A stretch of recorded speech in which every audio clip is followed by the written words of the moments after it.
There's no greater shame than being African. Being African is a disease. Actually, being African is synonymous to an insult. This is a notion that a lot of Africans not only grew up with, but it's a phrase. These are phrases that a lot of Africans have experienced. In 2017, the rapper Young Thug released a video where he referred to um, two African American women, and he referred to them as Africans in a manner of insult. He mentioned that they look like Africans. Um, I believe a lot of these preconceived notions and these false perceptions of Africans is due to a fundamental lack of um, the teachings of Pan-Africanism, and I believe that it is our job as Africans. And when I mention the term Africans, I'm not only referring to people on the African continent. This term Africans encompasses everyone of African descent. This includes African Americans. This includes Africans in the UK. This includes Africans in the diaspora. So when I mention Africans, as we progress through this, I'm referring to everyone of African origins. And this live stream will be, discussing what it means to be Pan-African and the things surrounding Pan-Africanism. I have here with me Omeka from One Africa Project. He's a really good friend of mine. And I'll love you guys also to feel free to join in on the conversation that we're having. So like to me, I mentioned a few of my perceptions in regards to Pan-Africanism earlier. Um, Let me just do a little shout out of everyone in the video. I see Sizzles. Hi, Sizzles. I also saw you on Tinacheki, also the live. It is good to see you here. Also, I see Andre Zed, the homegirl healer. It is so good to see you all here. Also, feel free to join in on the live. Um, Emeka, what's your general perception on what it means to be Pan-African? Hello everyone, good evening from Nigeria. My name is and channel is One Africa Project. Can you hear me, everybody? Please? If I get Yeah, we can hear you. A little muffled, but we can hear you.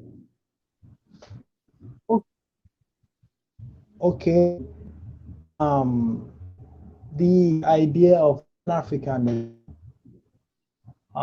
is the philosophy that people of African descent have common interests and should be unified.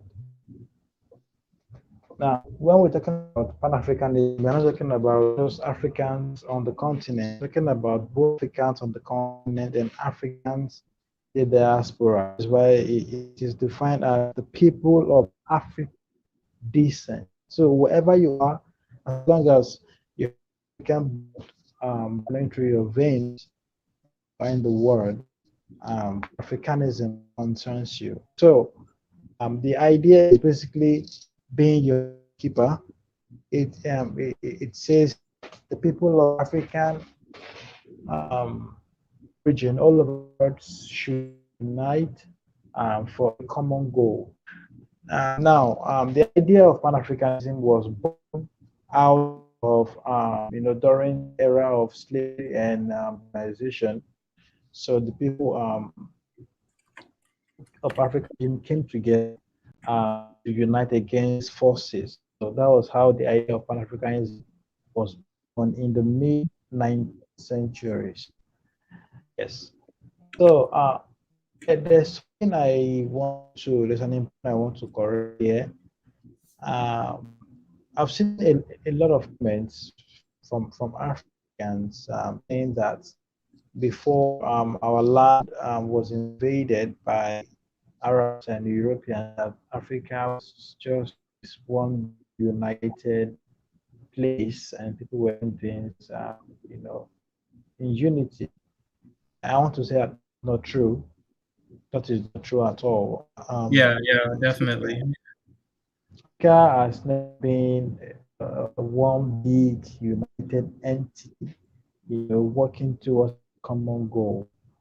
We've always had these empires here, empires there.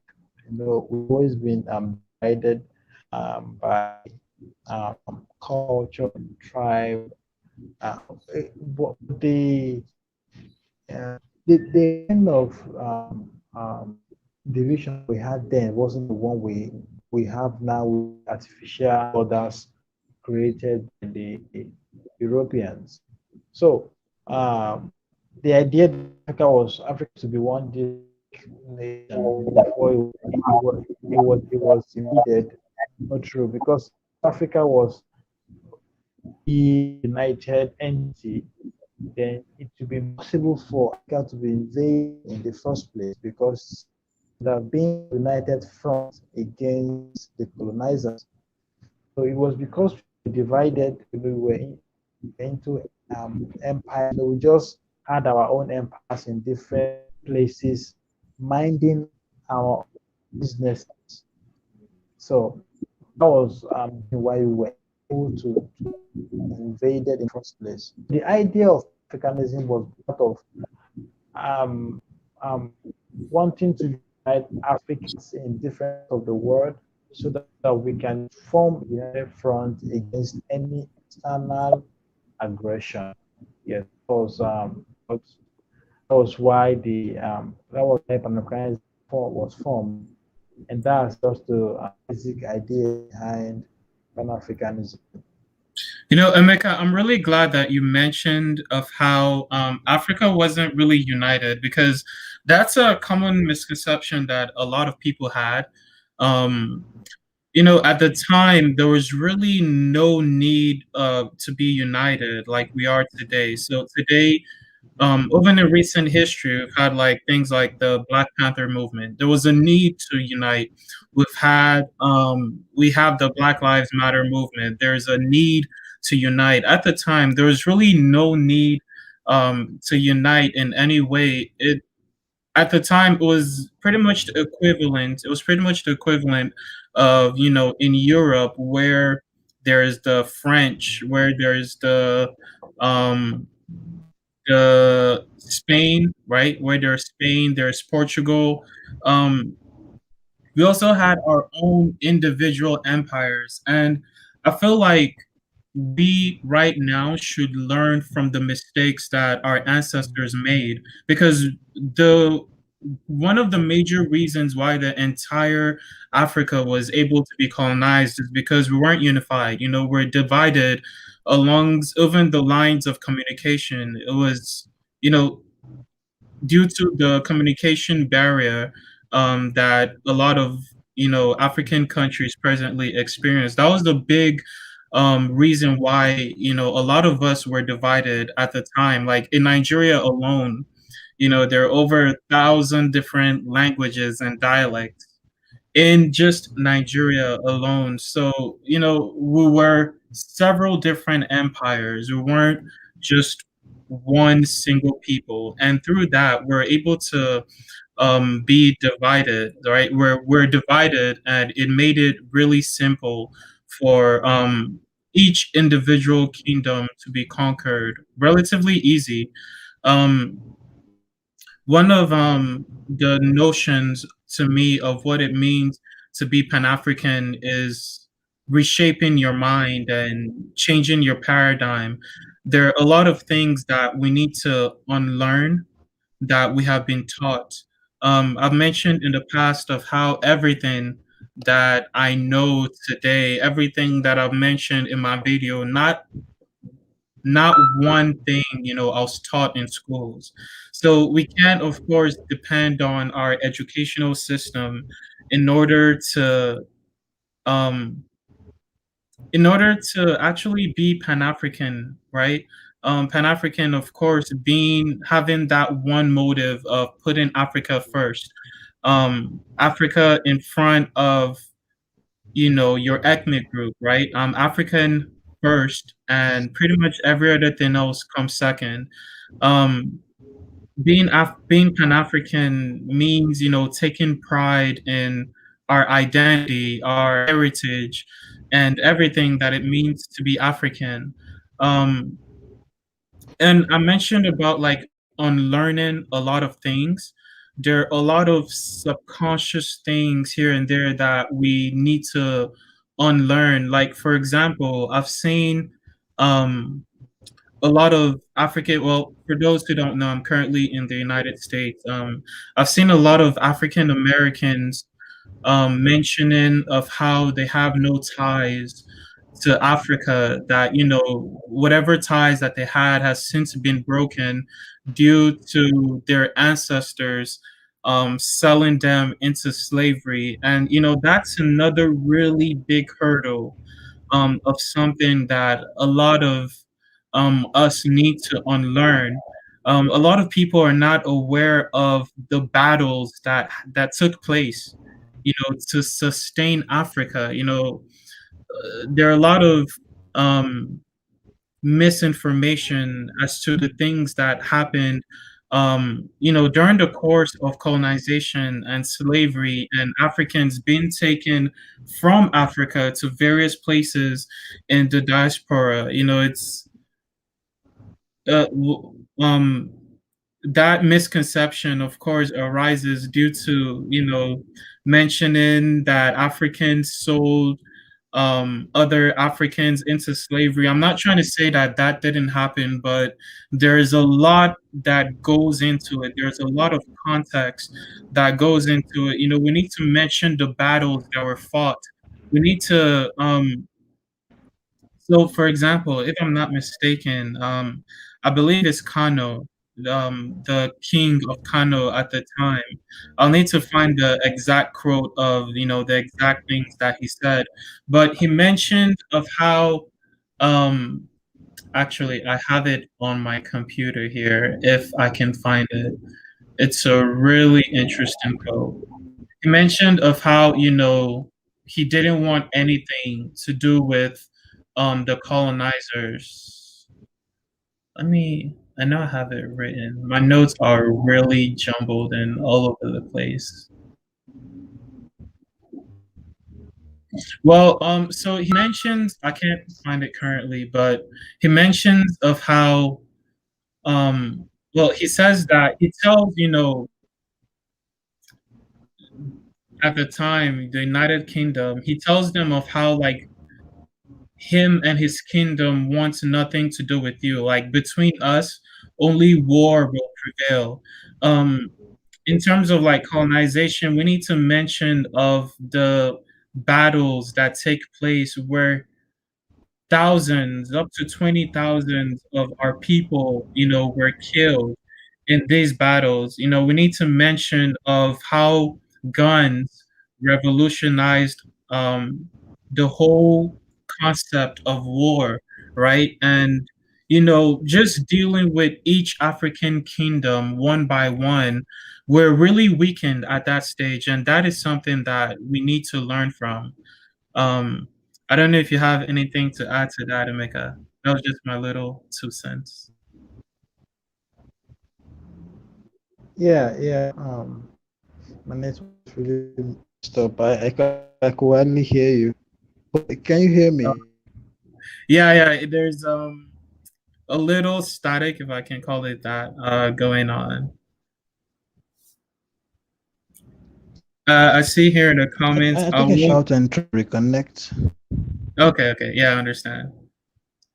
I see here in the comments, I won't lie, I kind of gave up on Pan-Africanism a couple of years in, but seeing continental Africans find their voice and speak more on unity makes my heart warm. I want the best for Black people. I appreciate that. Like, this Pan-Africanism definitely is not um an easy journey, um, because it involves reshaping our entire thinking and our entire being and doing everything really to put Africa first. Um, Another of to me what it means to be Pan-Africanism is having a plan to return home. And this is for everyone. African Americans, everyone in the diaspora really having a a plan to return back home. Now, I'm not trying to say that everyone needs to move back to Africa completely, but I believe that even if it's just to visit, like to come back, to try to reconnect, to try to reestablish that connection that was lost to the continent. Um, just having a plan to come back home, definitely.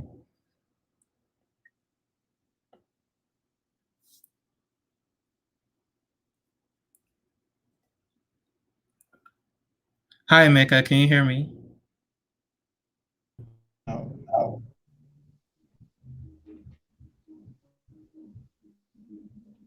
can you hear me? Um, I think it got a little worse. I used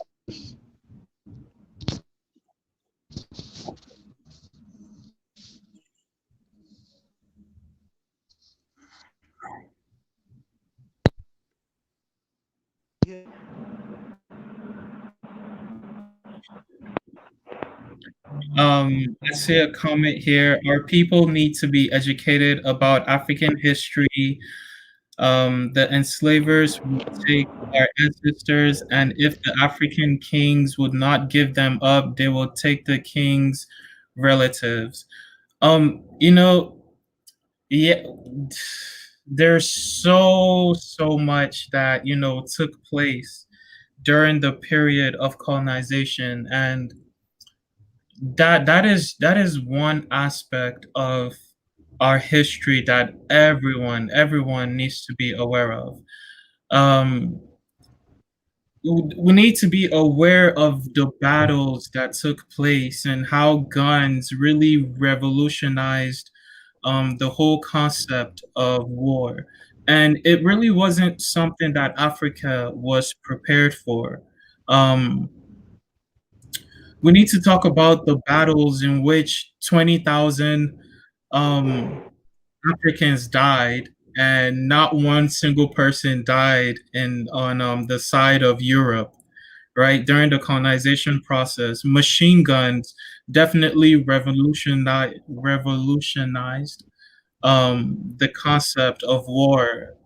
And like the way these played out, there was a lot of intimidation involved, where seeing how this kingdom was pretty much massacred, right? Seeing the massacres that went on in a neighboring kingdom definitely will strike fear in a lot of people, and people weren't just sold just because of like technology. I know that that's another big misconception and another big lie that was told. It's not Europeans coming in to give us technology and us selling our people to get mirrors, because that is what I was told through schools. And I mentioned of how we need to unlearn a lot of things, and that is definitely one thing that we need to unlearn. There are so many. Yes, yes, it was an invasion, really. It was. I really hold on. If you guys can give me 1 second, I know I put this quote that the king made. It's somewhere here.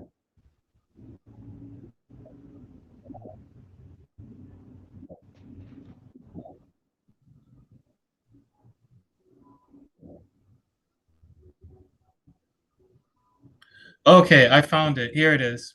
So he mentions, "From us to you."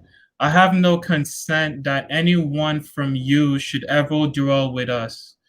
I will never agree with you. I will have nothing ever to do with you. Between you, between us and you, war will prevail. Um, I need to actually find out the king who mentioned this, but I believe this was the king of Kano. I forgot his name.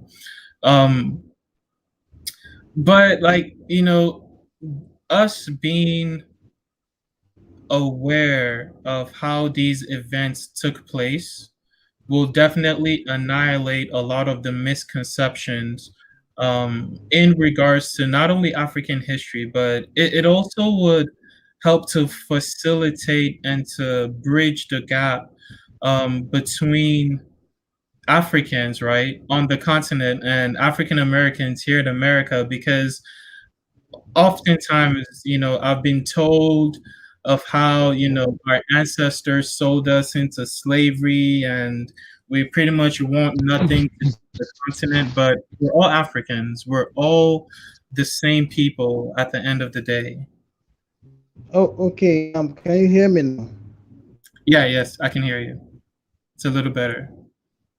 Okay. I think I should talk about the issue of African Americans um, Oh, saying that they're not Africans, so they're in slavery. The issue is complicated and it has been used to create a division between continental Africans and Pan Africans, especially African American people. And it's because we've seen the kind of collaboration of power that emanates from the collaboration between Africans and African Americans. So, you know, that tactic was devised to separate so that we'll all be at, fight. But then, the truth is that Africa is a very big continent. Africa is the most diverse continent in the world, and we have thousands of ethnic groups, tribes, and all that. So, when you ask that African American who sold to slavery, who exactly? You say Africans. Which African? Who? They can't say. So you can say all Africans sold during slavery. That's important. Right. Now this is part of the story. No, it's a very complex issue. But there are some things that happen that we can even see today. Now, as I said, Africa had empires, tribes, and sometimes these empires had clash. There used to be between the two empires, tribal wars of that. yeah, So the people they sold into now, Africans don't see them. They did. Now we have to understand the mindset of the 21st century can be compared to the mindset of that. Let's get that straight. Now, at that time, Africans didn't see themselves as one. Even at today, we don't see ourselves as one. We have to understand that, in fact, even in Nigeria, where I come from, I am Igbo. Among the Igbo ethnic group, some people don't see themselves as one. So, yeah, the whole Nigeria, where we have hundreds of ethnic groups of West Africa, East Africa, and the whole of Africa. So I want to understand how complicated the issue is. Now, at that time, to be tribal wars, right? Fulani against the Yoruba, for example, fighting tribal war. If the Yoruba was a Fulani um, um, um, those are the kind of people they send to slavery. Their own Yoruba person who brother. I want do you know what I'm trying to say? So it's not as if black people, for example, were capturing their own people and sending them to slavery.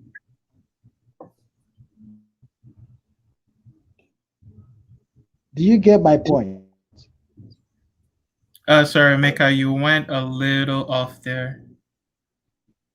Oh my goodness. How to deal with this now, man. It's making me sad. Yeah, I feel you, man. I feel your pain. I have here Garvey joining us. Good afternoon, Garvey. I'm not sure it is where you are, but it's currently afternoon here. It is Yeah, please. to have Where you. you at? Georgia. Oh, well, Dad, we on the same country. You know what I mean? I'm right here in Jersey. You know, Okay. I don't know how frosty it is for you, but it's snow outside. You know what I mean? Still, you know, we're getting prepared or ready for this daggone ice storm that's coming tonight. You know what I mean? So I'm doing Garvey though. That's where I'm at. I'm doing Garvey. It's good Just to want have to say great topic. You know, I seen you on oh man, you sitting down. I don't know, it was your first post or something like that. But I said this young brother is deep right here. You know, he's focused. You know what I mean? Glad to see you taking on this effort of enlightening our people and engaging our people to this reality, especially you being a youth like you are. You know what I mean? This is what we need for you young people to step up to the plate, because it's your responsibility now. You know, brother like me is getting dusty, getting old. You know, so it's a beautiful thing that you have some consciousness of who you are. You know what I mean? And that's important. And right now, this topic that you have is right on point. You know, this Pan-Africanism. Of course, you know the Honorable Marcus Messiah Garvey is one of the biggest pioneers of this whole thing. I'm in Division 121 of the UNIACL out of Philadelphia, and Garvey had this answer of us going back to the continent and building. He never made it, but his spirit made it, and his philosophy made it to the continent. You know, it's our response right now. It's actually the Garvey whirlwind that's happening. This major influx of us Africans going back to the continent and build is happening. You know, there's been a lot of issues on not a lot, but there's been some issues. Of course, whenever a movement's happening, there's always some bumps in the road that we're going to run into. But we also need to realize that the conqueror does not want us back onto the continent. You know what I mean? So in reality, it's happening without, with the ancestors assisting in it. I don't know if it's the virus that's happening, because the year of return showed and proved that we were willing to go back home to the continent and experience it. For us to have gone to Ghana and help it make over $1 billion in just a year's time, and then it was going to turn right back around. It was going to turn right back around. Might have turned into $2 billion because so many other people started to book flights and book their opportunity to be able to book flights to be able to get back on the continent to visit different African countries. So right now we're still going, but it seems like many of us are going to Tanzania, because of the less that is taking place, Looks like we have looks like we have your brother on here, Marcus Garvey himself. Good afternoon. Well, that's a beautiful thing. And Marcus Garvey's on here, but because his son passed, and really? Last month, yes, last month is last month or 2 months ago now. But it is necessary for these African leaders to realize that they are in the Garvey whirlwind, and they need to open up the continent to us kidnapped Africans to be able to come help and build. If they realize it's an economic windfall for them, if they just realize, giving us some kind of dual citizenship. And listen, they don't have to explain to any other ethnicity that they're giving us full open opportunity to come back home because they didn't experience what we experienced. You know what I mean? We have to have our own privilege to being able to come back home because we were snatched out of our comfort zone and made to labor for someone to have them have a comfort zone, you know what I mean, on the backs of us.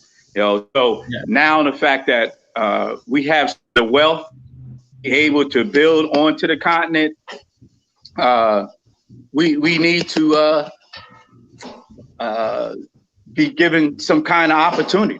That's my opinion, and I don't know, is it a fear of the African leaders that they're not creating a policy to establish some kind of return policy for us, or is the fact that they're just that ignorant to not realize the importance of us being okay, it is the fundamental lack of the Pan-African. I think I'll answer that. Yeah, go ahead. Okay.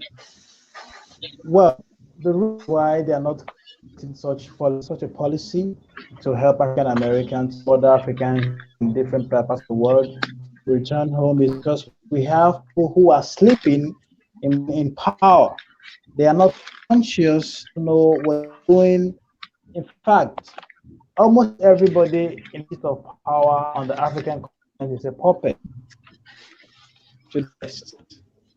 So, possible for people like that to, in fact, let me shock you. Some of the names of the countries are still colonial names. They've not had the balls to change names of the countries to real names. So how can they even think about creating the African Americans? So until we get this kind of people of power, it's impossible to create such policies for our people all across Not the world. only that, Omeka, even in Africa, where we have street names and buildings named after our colonizers, those haven't been changed either. It's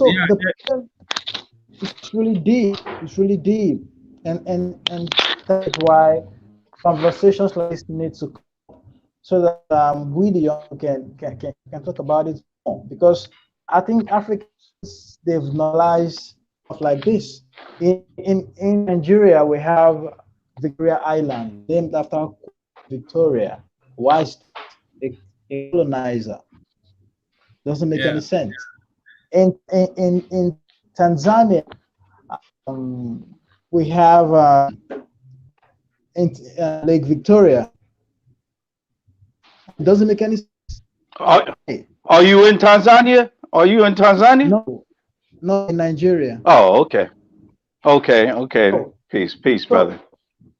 Until we get the right leadership, the people who think about, people who are conscious enough to think about these policies, it's really impossible now with the kind of have on the continent. But I want you to know that the conscious Africans, we want you to return to Africa because we know the true history. We understand what has been done, and we want to return to the continent. So this is going to be individual effort between us, young Africans, and the people diaspora. But as for the government, they can't nothing, man. They can't nothing right now because they are. Why can't? Who can't say that, bro? I don't see how you could say that. They can't. It's all about a consciousness, They run the parliaments, they run their governments. They can just go to government and implement a change in the policy.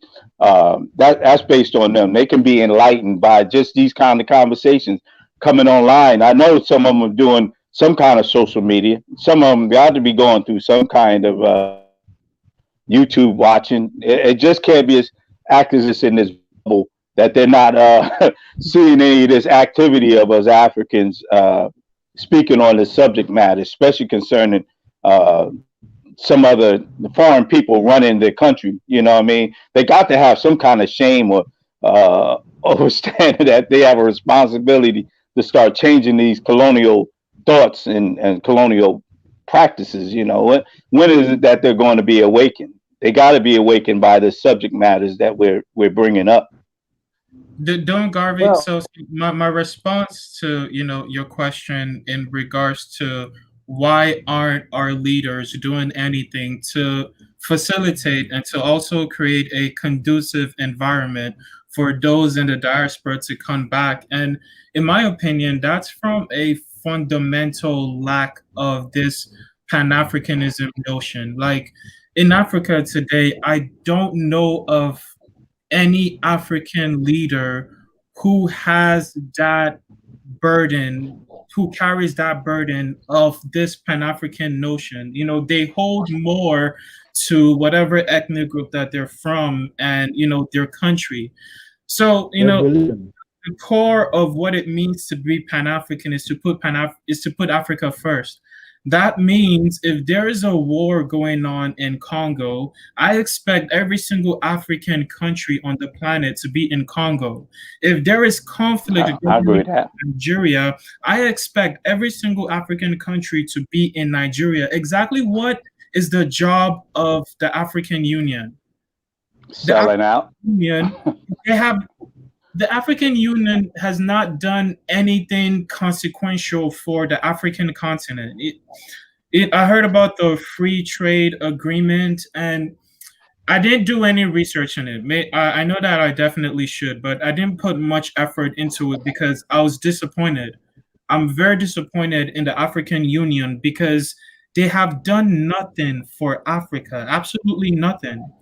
Congo has been in a state of parts of Congo has been in a state of turmoil for a while now, and the EU is in Congo.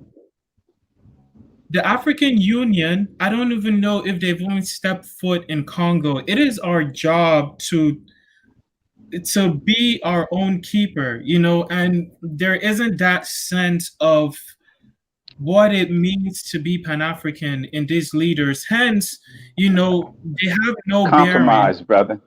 notion. Yeah, they don't have the notion to create a conducive environment, and by a conducive environment, as you mentioned earlier, dual citizenship, that's part of it. They don't have that idea, that notion to, create an environment for Africans, in the diaspora to come back to their home. Sorry, Mecca, I think. Yeah, but they compromise. You know what I mean? This is why Dr. Arcana was not allowed to pursue chairmanship. That's why they put they closed it out, and Falke was able to maneuver and manipulate the voting of the chairmanship. He running all by himself. What kind of who runs an election with only one person running? What kind of logic is that? You know what I mean? And it was assisted that probably he was propped up by France. After Dr. Arcana brought up the subject when she was just an ambassador, when she brought that subject up about France and how they robbing West Africa, and that right there put a bullseye on her. And Falke carried out the that bullet to her by getting rid of her of being an ambassador. That one thing is shut her down. Then the next move that they did is the fact that the whole he shut down the voting apparatus of other people participating in the voting, not the voting, but the election itself for the chair. Him being a solo act, him someone who had fought against the last time prior to him getting in being voted in, it was only 4 people running. He requested that there be more, so they had to shut down the voting process. Now it was his turn. and only one person, which is only him, and he allowed it to go all the way through. What kind of madness is that? That was all based on Francis propping him up and creating that whole scenario. You know, Dr. Arcana was speaking with revolutionary ideas, and he was not allowing it, and the other government, the France, was not allowing it. So they control. That's why you could tell the African Union is under France's control. So for us to think that it's almost we have to reestablish our own organization on the continent to make a legitimacy out of having a true body of individuals who are going to speak for Africa, you know, who are going to speak for the whole continent. Because African Union has been compromised, and we all can see it. You know what I mean? And if we think that we're going to get any kind of good results out of the African Union, it ain't going to happen. You know what I'm saying? So that's my opinion in that whole subject. You know what I mean? Yeah, the AU has definitely been compromised. Emeka, I believe you had something to say.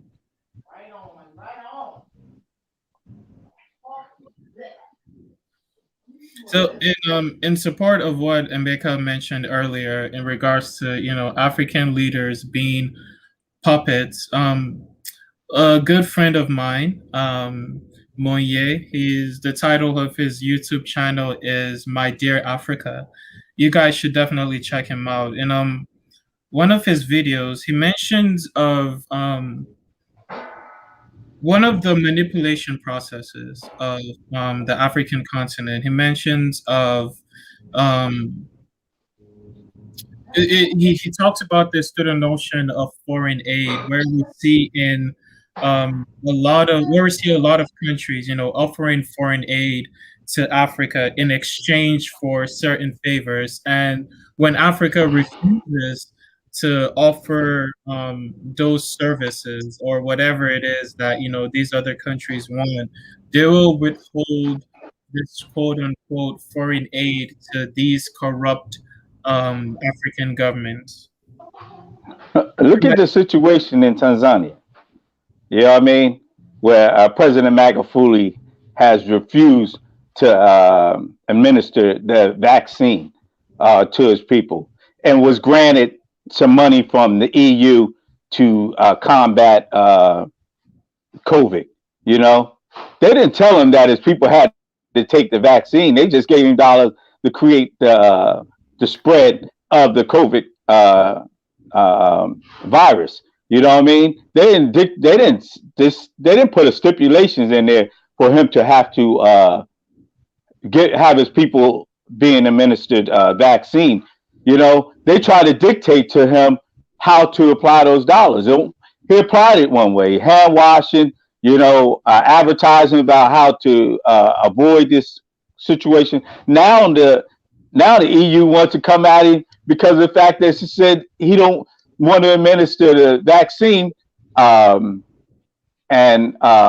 test his people, use them as guinea pigs, but using this vaccine, he said he's going to resort to herbal, to preventive ways of addressing that virus situation. You know what I mean? So now they're coming at him like, you know, he's a villain. You know what I mean? He's saying it's not in this country. He's allowing his people to continue to move on. There's no one dying in the streets like Melinda Gates said. The Africans going to be dying all in the streets if this virus, this vaccine isn't given to them, or that they don't shut down their borders and all that. Magufuli kept it moving. All the people are safe. I was there from July to October. Never was ill. Left the country. Came back. I haven't gotten ill. You know, I'm looking to return soon.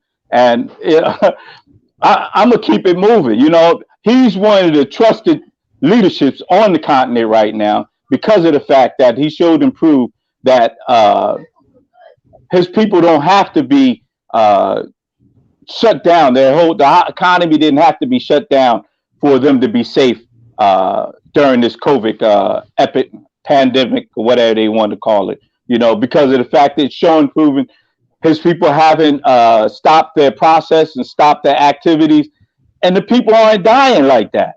There's no even visible evidence of people just dying like that. You know what I mean? And the spread isn't going. You got the Europeans all coming there now. The Chinese, of course, are still coming there. You know, the Indians, everybody's still going there because they're not afraid of being infected by the virus like that. So why is it the fact that Tanzania is not having this major spread and major people being flooding the hospitals, dying in the streets? What is going on in Tanzania for uh, for them not to be ill from this virus? You know, so you got to question and you got to compliment President Magufuli for making these kind of moves. It shows he's very conscious of the game plan. You know what I mean? Actually didn't know much in regards to this issue and Tanzania Oh, and really? Tanzania. Yeah, Look so it I up, can't bro. really make any concrete comments on that. In the comment here, I Okay. feel that we need to be more proactive at unearthing our history in order to truly understand where we come from and to dispel so many of the colonist myths that are still taught in schools. That is a very, very good point. I'm always emphasizing history here on this channel because I realized myself through studying my history, and I'm still learning more Okay. about myself day. Um, each day, I learn something new about our history and how beautiful it is. The video that I'm currently working on, it's in regards to a lot of comments that I get on my channel. I wish I can share my screen to show you guys one of these comments. Can I do that? Okay, I don't think I And can do that. But so some of these comments will go like this. So the person wrote, "Nobody believes these nobody believes these here in Europe apart from the few uneducated people. You basically made up these lies." This was a response to my video titled Top 5 Lies Told About Africa. And I usually pin these comments with my response to them. And a lot of people are not. Um, so my videos, right? It goes against a lot of people's um, a lot of people think they know about Africa. So it's common for people to still think that in some places to still think that Africa is primitive. um, I get a lot of comments on Africans running around naked, that type of stuff. And so like my videos are contrary to what they currently know about Africa, and it's really difficult for them to accept anything that is contrary to what they think they know about Africa. So they usually leave comments like these in my channel. So the next video that I'm working on is definitely in regards to, well, is a response to a lot of the comments that I get on some of my videos. you spoke on schools and how our history is supposed to be in schools. Well, I'm currently working on my paperwork to be able to open a Pan-Africanist curriculum school in Tanzania. That's That my is, objective. You know, what I mean, things is actually in place, but I can't go into it because of the fact that my paperwork. I'm working on it. You know, and it's going to be a powerful situation. You know what I mean? Because oh yeah, Tanzania is a true Pan Africanist country. You know, and that's led by the president Magufuli. He's definitely. As a matter of fact, he even just spoke on the subject that we need to educate ourselves with our own history. That's what Magufuli just said within this past week. He spoke on that. You know, so you can tell that Tanzania has a leadership that is looking to make this change, and I'm going to be parted. I'm retired.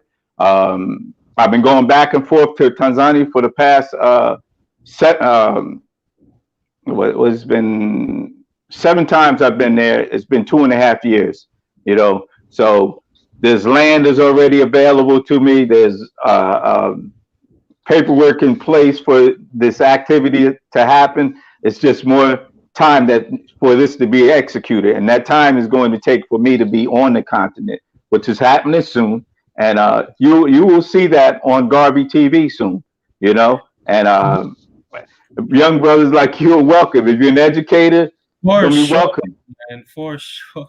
Doing Yeah. that, I mean, I definitely commend you 100%. That is a very, very noble cause. There's nothing more important for our people today than having, a general self-esteem for ourselves, because we're not taught anything about ourselves in schools. We're taught that we came from nothing, and teaching our children, the beauty of their history and where they're from, that, they're from something. They're from amongst the most rivaled kingdoms on the planet. Like, they're from royalty, teaching them of how beautiful their history is will definitely generate a sense of pride in them. Race first. Okay, I see that. I see that. You need to get that. I'm understanding where you at, but you need to get these type of things, and Definitely, definitely. they will enlighten you to how it is the fact that we need to be clear thinking. When someone has a hold of your mind, they dictate your movement, and this is what's happening. They've been able to um, condition our minds to think that we're less than, but we are the foundation of any kind of thinking. We're the first one to be birthed on the earth, and this is the reason why they're trying to suppress who we are is because of the fact they have to pay homage to our existence. From us, they became, for us, they had a whole foundation of who is it, uh, um, who really was in control before they even came in existence. So this goes back to the biblical thing. Why, if we weren't allowed to read and write, who wrote the book? And then our African spirituality takes back seat. We're into voodoo, we're into this idol worshiping. Yeah. But before they came into existence, we was practicing this in oral form and also in written form.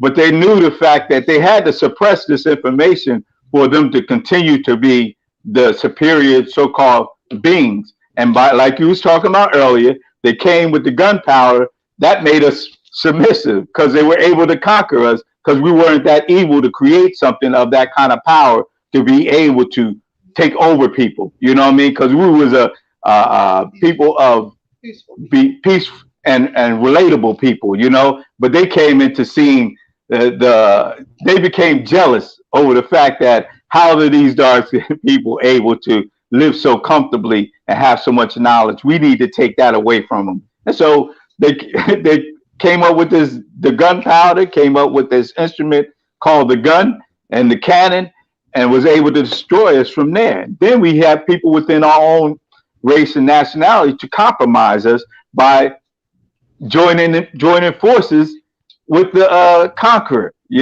and this is what we have to realize too. We have amongst us people who will compromise us just so they can get trinkets from from the conqueror, and so that weakens our ability to rise back to the top. But soon as we see these kind of individuals uh, um, showing this kind of characteristic, they must be, there has to be addressed. So let's say that they have to be addressed, because we can no longer let our leadership and let our people be destroyed because we lack the understanding of someone will compromise us, and let them stay around us. We can't allow that anymore. That's part of some of the things of why we continue to fall Yeah. under those conditions. One of the initial inclinations of Europeans towards Africa is Masa Musa. Of Whew. course, our favorite, you know, Yeah. he's well documented across the world, and his Mm, pilgrimage, which destabilized multiple economies, introduced a lot of people to Africa. A lot of mm. people that didn't know about Africa. So he's spending so much gold, and he's bringing Right. so much wealth with him on a pilgrimage. And Europeans were like, where exactly is this source of wealth coming from? And that was Mm. their inclination towards Africa. So they sponsored a lot of travelers to go to Africa to find this source of wealth, right? And that was Hmm. the initial inclination towards Africa that Europeans had. And doing Garvey, I just want to commend you again. The school that you're building is definitely Thank you, something brother. needed Thank you, brother. in our Thank you. community. And I think that you are a foundational template that a lot of African Americans need to go by. Um, Coming back to Africa is definitely something that I view is really important, even if to visit. We definitely need to come back to Africa. I do believe that there is a future of African Americans here in Africa, but if you do have the chance, definitely coming back to Africa to make improvements upon what is already here is definitely something that I commend. See, do you have people out here talking Garvey, but where's the people out here doing Garvey? You know, see, I'm doing Garvey. I'm just not talking it. And this is a fact. You have people who have they're great historians on Garvey. They speak on Garvey. They wear the garbs. They wear the clothing of. They wear they throw out the Black Power symbols. They got the red, black, and green. But ask them how many times they've been to Africa. If they've been to Africa, it's been more vacation. How many have gone back to actually build? When I first went, and you can go on my channel and see, I was at the Nelson Mandela School of Science and What's your channel? Agricultural, What's your channel? doing Garvey TV. Doing You garbage. know, it's just I have a couple videos, but how could you go to Africa and see our brothers and sisters struggling like that and not want to build something? It's not logical to me. It broke my heart to see our children have their struggles. You know what I mean? Our families struggling like that.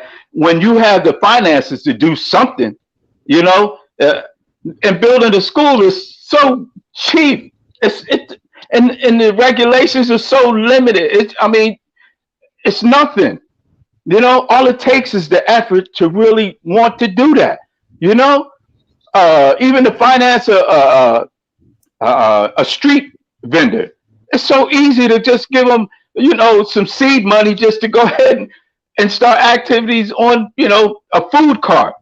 It doesn't take much, but you get all these jokers who talk about they're about Africa, Black Power, red, black, and green. Man, nobody want to hear that, man. When you hit the continent, you should hit the continent running.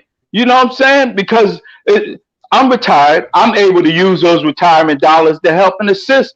Luckily, I got a wife that supports me and doing these things. You know what I mean? She can't travel like I do because she's not retired yet, and I can move like I need to move. But she supports the whole concept, supports the whole idea of moving back to the continent. You know what I mean? And this is where we need to be. If you're gonna go to the continent, and you have some finances, it shouldn't be about a vacation. You're going home to build. It's not unless you feel as though that you an American. Okay, don't bother because you want to go back. You want to go back to your homestead of what you want to call America. That's your comfort zone. My comfort zone is Africa. If our riches, if we flip the script, shut down Africa, no more resources come out of there until we start building. America's going to starve. Europe's going to starve. China's going to starve. They all going to starve. And the wealth in which we have on the continent, we can be able to sustain ourselves. We don't need anything else. We just will. We need to make the sacrifice like China did when they made the effort to do what they've been able to accomplish by doing what, making sure that no one came in to change the minds of the people, like Europe was doing. They was changing their mind. They was trying to condition them to think like Europeans or British. So China said, we shutting this down. Next thing they shut down, they started getting the different technology out of America, start breaking down all this stuff. And now we got the smartest young black and smartest young Africans on the continent. You got Ghana creating things. Of course, Nigeria creating things. Sierra Leone creating things. Tanzania. I mean, all over the continent, the engineers that's taking these little things because they got to struggle. They have to, just like how the Africans was here in America. The reason why the industries are like it is because we helped assist. We came up with these inventions and these ideas. You know what I mean? The pressure was on us. So we said, damn, we're going to pull this pressure off us and come up with all these ideas and concepts. So the masters stopped putting all this weight on us. That's what's happening in Africa. There's too much pressure on them. So the young brothers and sisters are coming up with all these ideas and concepts. The leadership is too ignorant to realize that those are natural resources that they have. They're not using it and backing these young brothers and sisters to say, damn, we can use this to create our own industries. Let's start helping them out to help expand on their ideas and concepts, and let's struggle and strain on them. So this is where we need to be. We need to have that same concept to take what China has done. Now that time is different, technology is out here. When it took them 25 years, it's going to take us 10 years if we just do it and make the sacrifice that we need to make. You know what I mean? You sharp. I don't know where you from, man. Where you from? You're not from America. I hear your accent. I hear your accent. Where you from, Black?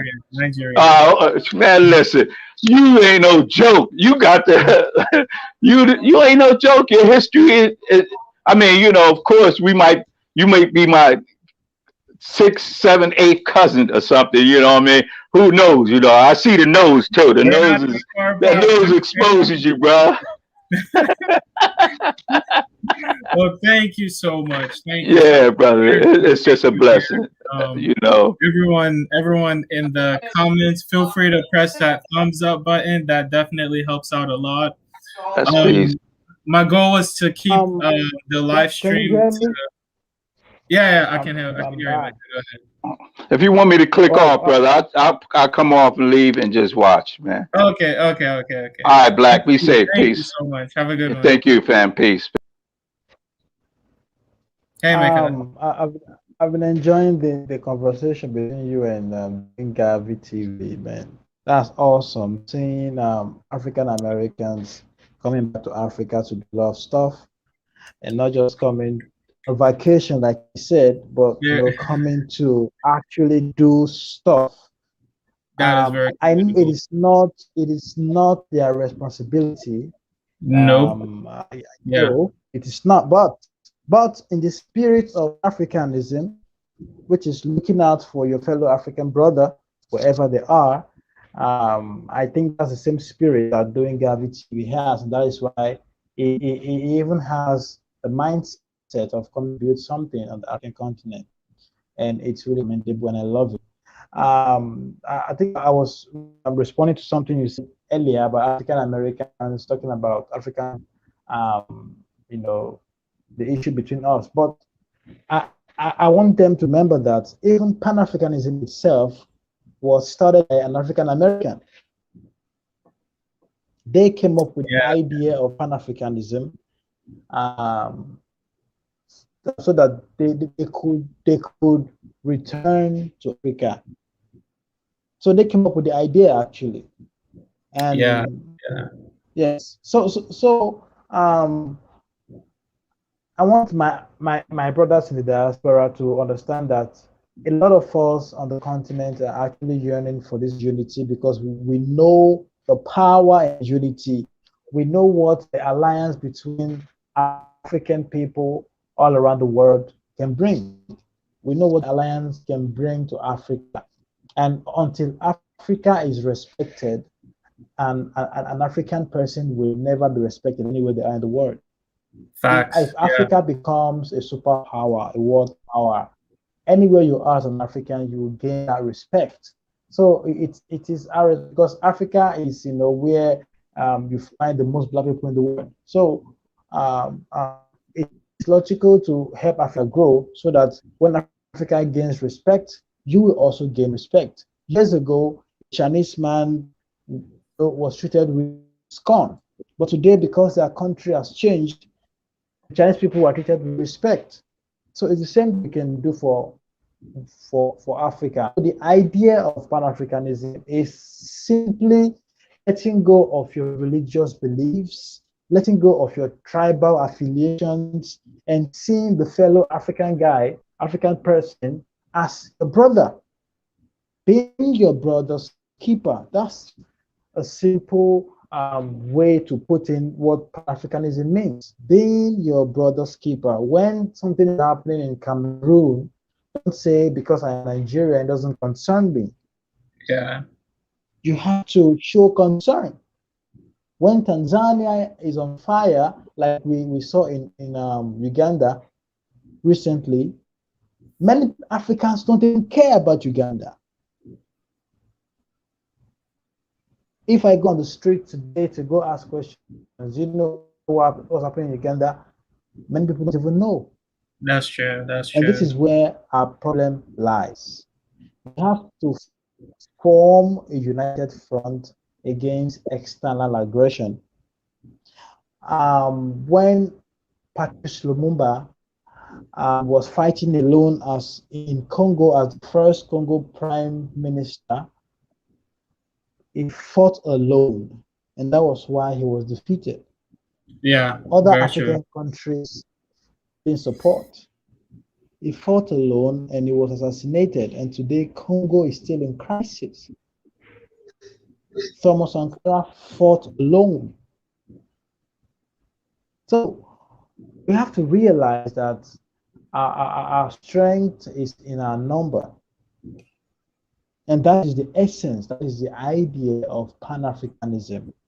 So this is what I want us to take away from this live session today, that any African you see, of course, we know that all Africans aren't good. We have the sellout among people who are willing to compromise, people who are willing to, sell off our agitations. We know them. But then again, there are genuine Africans who truly want Africa to progress.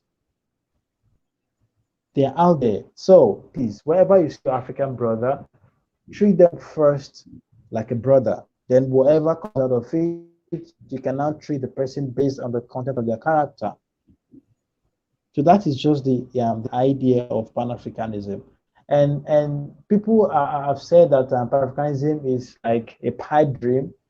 Now, let me correct this notion again. Pan-Africanism is not saying all African countries should come together and become one country and have one president, one currency. That is not what Pan-Africanism is saying. Yeah. Pan-Africanism is saying independent states should unite. Do you get the difference? So you can be from Ghana, from Ethiopia, but we should unite as independent states. Like, for example, in Nigeria, there's an agitation for Biafra, like a new country. That's not wrong. There can be Biafra or Nigeria, but these states should be able to unite against external aggression. Independent states uniting against for a common cause. That is what Pan-Africanism means. And then let me quickly speak on language. You talked about having one language, and I think it actually makes sense if we truly want Pan-Africanism to work. because That's gonna be now I am difficult in to say. That's Nigeria. gonna be difficult. Now let me Yeah, explain go to ahead. you my concept. Let me explain my concept to you. When I'm talking about one language, I am not saying that we should eradicate our mother or eradicate our local dialects. There was a time English didn't exist. English was from Latin, right?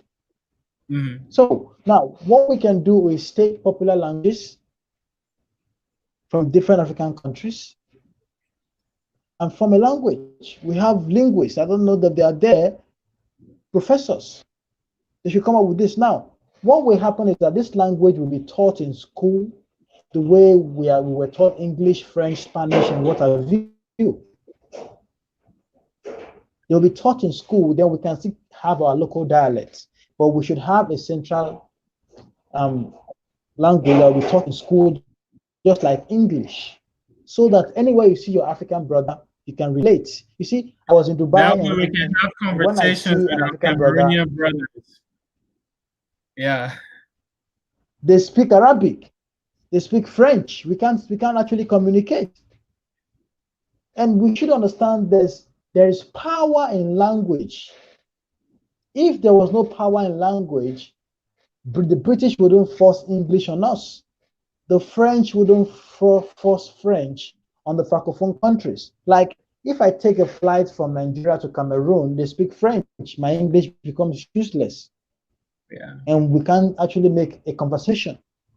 If I take a flight from Cameroon to Equatorial Guinea, they speak Spanish. We can't make a conversation. And that is why you see that of a country, the people of a country get more comfortable with their former colonial masters because of language. For example, more people from Congo travel to Belgium.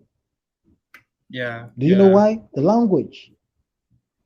More people from Angola travel to Portugal. The language. In fact, the name of the Angolan president is Portuguese. You can't even tell if he's an African or a Portuguese. You get what I'm trying to say? And these people tend to have more alliance with their former colonial countries because of the language. that's true. That is And very and, true. and one of the ways France still has a grip over Cameroon and over Francophone countries is the language. Because Emmanuel Macron can just fly to Cameroon and start speaking French to them, and they think he means well. In fact, the French controls the media there. They speak French. So we have to understand that in achieving our aim in Pan-Africanism, language is very, very important. So now I'm challenging, if a professor here, if a linguist, I'm challenging you to, I'm not a linguist, so I don't know what to do about that, but I'm challenging you to have that thought in your mind, go to your colleagues, please come up with a single African language. You can form languages from Swahili, from Hausa, from Igbo, from Sosa. There's so many languages you can bring out words from, and just it's possible. It's possible. We can do this. It's very, very possible. And these languages can be used to teach in school. And anywhere you find your African big brother, you can relate with them. So that is one way the idea of Pan-Africanism can be achieved swiftly. So that's my own little take on Pan-Africanism. So it's very, very important that we have the Pan-African mindset. That is the only way we can survive what is coming. If we are still divided, I'm sorry, it's impossible for us to actually move forward. It's impossible because the foreign powers will just take these tiny little countries one by one, take them out. Yeah, that's But already what's once going. we are united, we come together as united. And let me make this clear that the foreign powers do not like our unity. They don't like it because they know once we are united, that is the end of their game. And that is why a lot of our revolutionary Pan-African leaders were taken out. Kwame Nkrumah, Nyerere, Thomas Sankara, Patrice Lumumba, they were all taken out. The list goes on. Our unity is a threat. Because once we are united, you can't just come and take cobalt from Congo when we can ship some cobalt to Nigeria and make things tough for ourselves. But because we are disunited, that is why these countries can just take us out one by one. So independent African states need to unite, and that is the essence of Pan-Africanism. He said, why not use a UN language in the meantime? What is a UN language? I'm confused there. I highlighted this was what I was trying to highlight, but making a new language is a bit difficult. Definitely challenging, but sorry, go ahead. Nothing is easy. Nothing is easy. It's difficult to make a new. I take that back. Yes, it is difficult, but Emeka, you and I can attest to this. In Nigeria, throughout elementary school, we're taught French. You were taught French, we were taught right? French. Yeah. Yes, I was taught French. You will not find. I can still remember some of them. You will not find someone who graduated from a Nigerian secondary school who isn't at least semi-fluent in French. The reason why I don't know French is because I, of course, moved to America here at a young age. But yeah, instead of being taught French, why can't we be taught Swahili? And the same for each individual African country, in all honesty. Yeah, it is going to be difficult, but it's definitely possible. Because a lot of Nigerians are fluent in French. It's definitely possible. And the only reason why they're fluent in French is because French is taught in school from elementary all the way to when you graduate high school, all the way to when you graduate secondary school. So why can't we be taught a language that will be formed? It's difficult, but we are in a more difficult situation right now. So you think about it. Do you want a temporary comfort or a comfort for the next generation? Which one do you want? Now, these solutions we're talking about is not short term. We're talking about long-term solutions. We can't be talking about short-term because the short-term actually produces no results. We're talking about long-term solutions. So it will take long-term, but yes, the people today who are enjoying their country did plan for a long term, and today they're enjoying them. So if we want to enjoy our continent, we must plan long term. So it's long term. It's a long term goal to have a language, a common language spoken in all African countries. And I say it's very, very possible. Just take words from Swahili, take words from Igbo, from Hausa, from Sosa, from Swana. Take these words, bring them together, and you see a language formed. It's very possible. That's possible, I guess, yeah.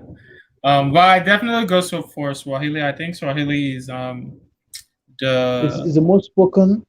Yeah. It's the most spoken in Africa, but it's more popular in West Africa, in East Africa. East Central. Yes, most people don't know it in West Africa. Swahili is good. Yeah.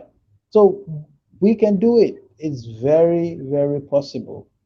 It's possible. So you just have to challenge people who are in this field to just wake up to the task. That will create a lot of jobs too, for sure. Of course, just wake up to the task and just that will create a lot of unity too. What it will take, and we contribute towards it.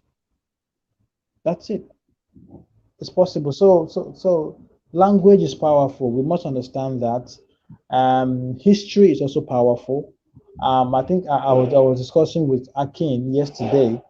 about our history, about our knowledge, because many Africans think that we actually knew nothing, we were nothing before the Europeans found us, which is That was totally my false. belief too, for sure, man. It's totally false. And the reason we have this mindset is because of our education system. And it's a pity that the people we have in power right now cannot do anything to change the system. It's impossible because they are not even thinking about that.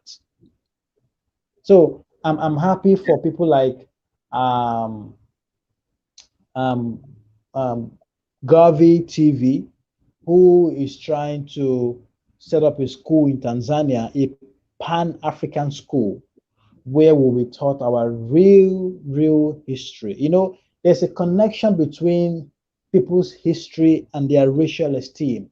When people have this sense that we came from a Nothing. great history, you know, it boosts their self and racial esteem. You know, you see your people in a different way. But when you have this mindset that you were nothing, you know, you had nothing, you were primitive monkeys hopping from trees to trees, then you see your people in a certain way. You see your people as local, as primitive, and honestly, you see nothing good in your people. Yeah, And when you have the opportunity to do something good, you'll be like, why should I even bother? Because there's nothing good in my people. It's a state of the mind that must be broken. So history also is very important in Pan-Africanism, in creating a Pan-African mindset. Is so important. Let me just finish my talk with this story I told Akin yesterday about a woman who was working with World Bank, and she said she studied agriculture, and she even has a master's in agriculture. So the World Bank has this program they do in every African country. And this program was taken to Niger Republic. They planted millet. So they spent billions of dollars using the World Bank modernized method to plant millet um, in a land. And then they used the local technique called Tassa from Niger. I believe they also practice Tassa in Mali, if I'm not wrong. So now, at the end of the day, the one that the World Bank method produced 11 kilogram of millet per hectare, but the one with the local Tassa technique, which is the indigenous technique used in the Niger Republic, produced 550 kilograms of millet per hectare. Do you see the difference? But that woman said that throughout her life in school, nobody ever mentioned the Tassa technique to her. And that is because we are not in control of our education system. We are being taught things that wouldn't work for us. So a lot of the techniques we've been applying to things in Africa won't actually work because they are not indigenous. So to also create a Pan-African um, um, mindset, we have to take charge of our education system. And that is where we can teach the true history, the true knowledge of our people, and develop them. So it takes a whole lot, but then we can start here. But the primary place to start is to be your brother's keeper. Wherever you see your fellow African, know that they are your brother from another mother. Thank you, Akin. thank you so much, Emeka, for being here. If you guys are still here, don't forget to press the thumbs up button. I appreciate everyone's contribution. You guys are awesome. I always take pride in this community because this is the most awesome community here on YouTube. I appreciate you all so much for being here, everyone who has contributed. You guys are super awesome. Stay tuned. I have something really special coming for us this week.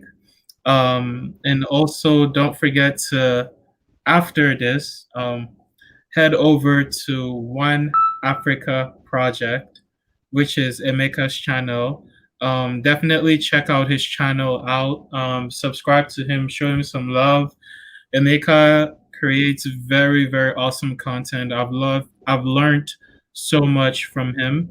And also check out doing Garvey TV also. I'll be taking um, a look at his channel also pretty soon.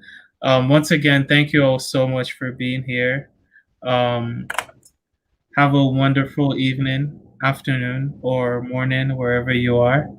I'll see you guys next week. Have a good one.